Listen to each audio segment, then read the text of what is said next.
Dzień dobry, witam Was na kolejnym vlogu. Dzisiaj w trochę spartańskich warunkach. Nie mam pojęcia, czy będzie mnie słychać, bo tak mocno wieje.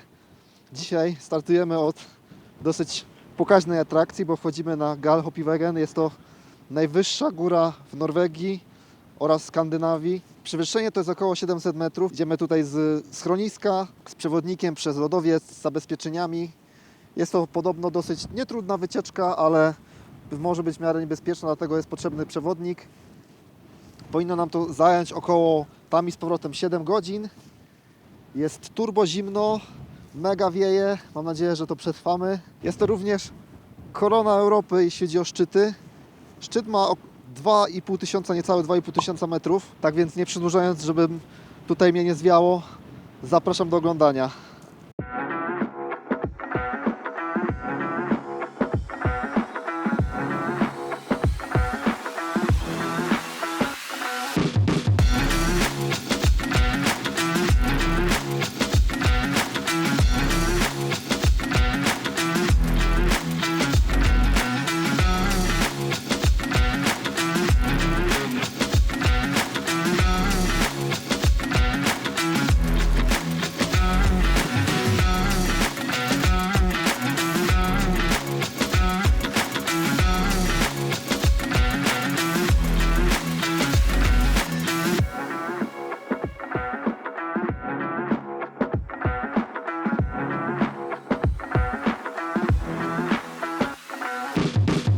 Okej, krótka pauza. Musimy się trochę cofnąć, bo minęliśmy schronisko.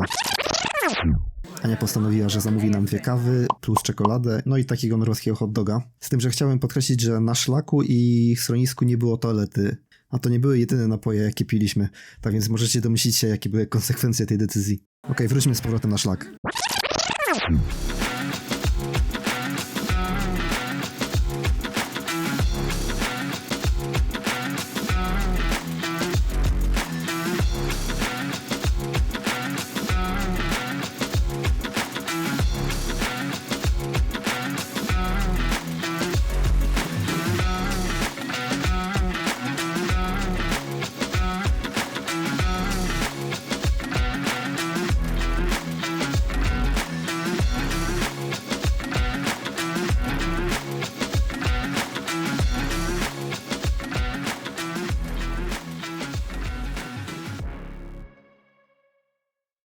Tutaj możecie zobaczyć wyczekiwaną nagrodę, ciepła kawka, torcik daima i norweskie wafle.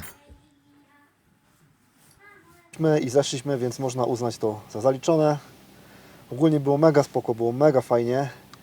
Cena takiej wycieczki z przewodnikiem przez lodowiec na szczyt to jest 150 zł do osoby.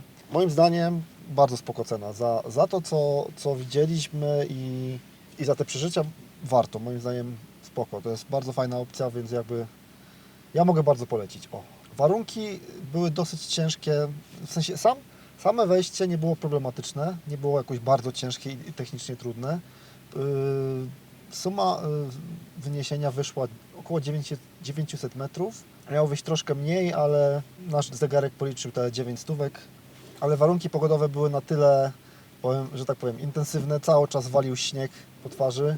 Było dosyć zimno, bardzo mocno wiało, parę osób się przywróciło, ale mimo wszystko i tak bym bardzo polecił, bo naprawdę super hike. Super hike, super wycieczka, fajne przeżycie. W ogóle tak by chodzić po tym lodowcu też przyjemna rzecz. Fajnie zobaczyć, jak to wygląda z bliska. Ja bardzo polecam i wybierajcie się na tę wycieczkę. Ogólnie w tym schronisku, które Wam pokazywałem, można się zatrzymać na noc. Koszt to jest około 2700 koron. No nie jest to jakaś bardzo dobra cena. Dzisiaj spaliśmy w zasadzie 30 minut stąd za 1000 koron mniej i były naprawdę super warunki. Tutaj w opiniach czytałem, że te warunki są takie no, typowo schroniskowe, tak? Więc żadnych luksusów tutaj nie ma, ale tego też się nie oczekuje po schroniskach, tak? Plusem jest to, że w zasadzie jesteś od razu blisko szlaku, nie trzeba nigdzie dojeżdżać, bo te wycieczki startują o godzinie 10, a wraca się o godzinie 17. A my teraz zmierzamy do Bergen, zobaczymy, jak daleko uda się zajechać, bo jest godzina 18. Nie wiadomo, ile uda nam się przejechać dzisiaj. Żeby w ogóle z tego parku Jotunheimen wyjechać, no to z 2 godzinki nam to zajmie. No i później zobaczymy, jak daleko zajedziemy. Może będziemy gdzieś w okolicach Flam dzisiaj. Wszystko elastycznie, spontanicznie, elastycznie. Dobra, to nic, to ruszamy. Do później.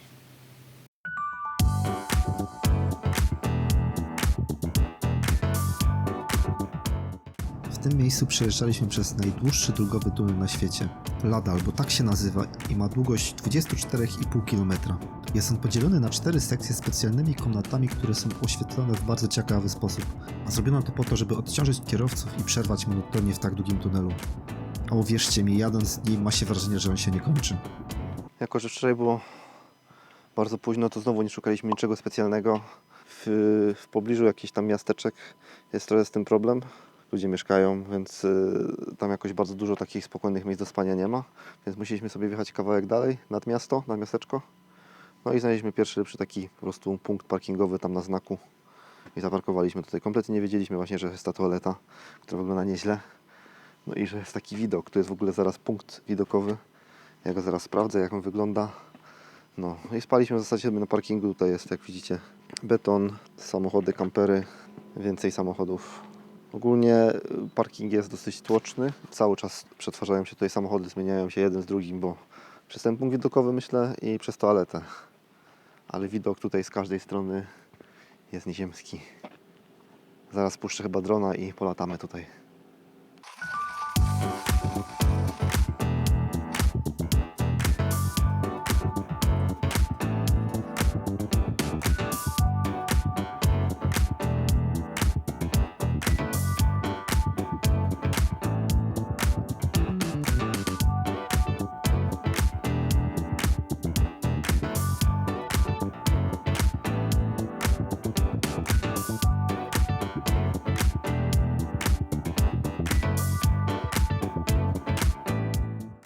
No i dotarliśmy w końcu w okolice Bergen. Jesteśmy teraz na polu namiotowym, na którym będziemy dzisiaj spać. Nazywa się Bratlands Camping. Zapłaciliśmy 500 koron za dzisiejszą noc. Mamy już prąd w cenie, którego w zasadzie nie potrzebujemy. Za prysznic trzeba było dopłacić tam jakieś 20 koron za jeden prysznic. Do Bergen mamy stąd autobusem jakieś 40 minut. Zaraz sobie wsiądziemy, pojedziemy zobaczyć, jak to Bergen wygląda. Jest dosyć późno, wzięliśmy sobie prysznic tutaj, zjedliśmy sobie obiad. Jest godzina, żeby Wam powiedzieć dokładnie, która 14:30, więc będziemy pewnie po 5 grubo tam w tym Bergen, więc dzisiaj się zorientujemy co i jak. Musimy szybko korzystać z okazji, że jest ładna pogoda, jest słoneczko, jak widać, grzeje w końcu, koniec deszczu. To zmienia tak sytuację kompletnie. Kemping jest dosyć przyjemny. Mamy tam takie miejsce, wiadomo, jest tak by kamper obok kampera, namiot obok namiotu, ale od czasu do czasu musimy tak by zregenerować pewne materiały i energię na biwkowanie na dziko. Między innymi musimy sobie uzupełnić wodę, opróżnić kibelek, no i w zasadzie tak dosuszyć sobie wszystkie rzeczy, które tam nam były potrzebne do wysuszenia. Tak wygląda mapa tego kempingu. Są tu jakieś domki, niedomki, miejsca do biwkowania, grille, toalety, prysznice. Można pranie zrobić, że tak powiem, full service. Jeszcze też Wam pokażę, jak wygląda ta nasza miejscówka. Idziemy sobie, śpimy. Tutaj między samochodami, tutaj też ktoś ma namiot dachowy obok nas. I tu jest nasz samochodzik, nasz Raptor z namiotem. Namiotu jeszcze nie składałem, dopiero jak wrócimy, to rozłożymy. Na razie go zostawiłem złożony, żeby solar trochę ładował. Tutaj w razie czego mamy kontakt, jakbyśmy chcieli podładować nasz bank energii, ale myślę, że wystarczy to, co z solara pójdzie.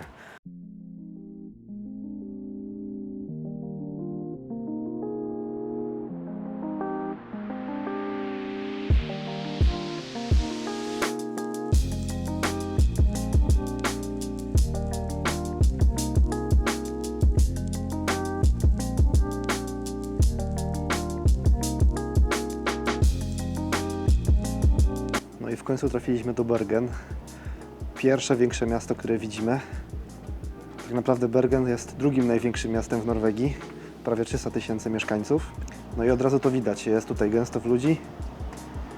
A my zobaczymy, co tu można ciekawego jeszcze porobić. Bo dopiero tu przyjechaliśmy.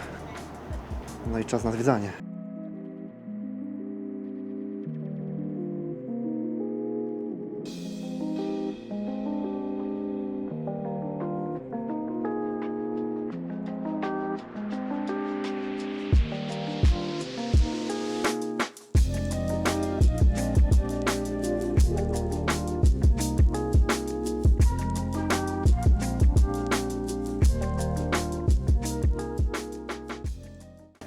Odeszliśmy jakieś kilka kroków od tej głównej ulicy i od razu się zrobiło spokojniej.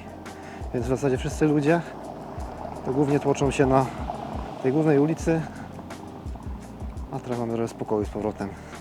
Człowiek jak trochę pobiwakuje w naturze, to się odzwyczaja od ludzi i od razu czuje się przytłoczony tym faktem.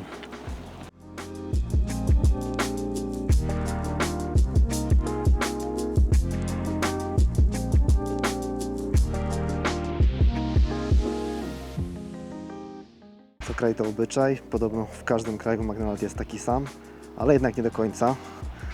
A my pójdziemy sobie do Maczka zobaczyć, co tutaj w Norwegii mają za specjały typowe tylko dla Norwegii. Bo nie można po prostu tak przyjechać do jakiegoś kraju i nie sprawdzić, jakiego mają McDonalda. No to się po prostu nie godzi.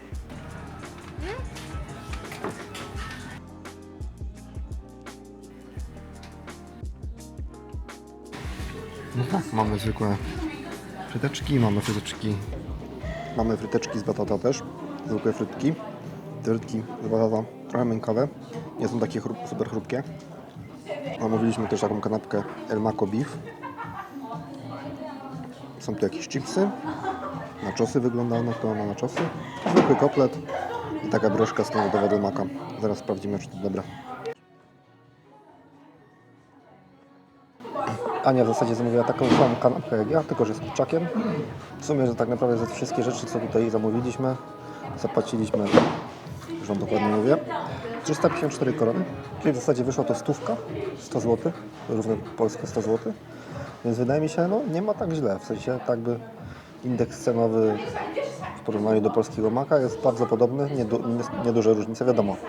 To są produkty, których w Polsce nie ma, tak, te El Maco, ale wydaje mi się, że można to porównać do coś w rodzaju Big Maca. Ten kotlet był trochę grubszy, ten wołowy, tak więc norweski mak zaliczony, możemy lecieć dalej. W ogóle mamy niesamowite szczęście, bo tutaj w Bergen pada ponad 230 dni w roku, a dzisiaj mieliśmy słoneczną pogodę, było super pięknie, nie padał deszcz. Mam nadzieję, że nie wykrakam tego i nie zacznie padać. Jako że Bergen to miasto portowe, to pójdziemy sprawdzić targ rybny.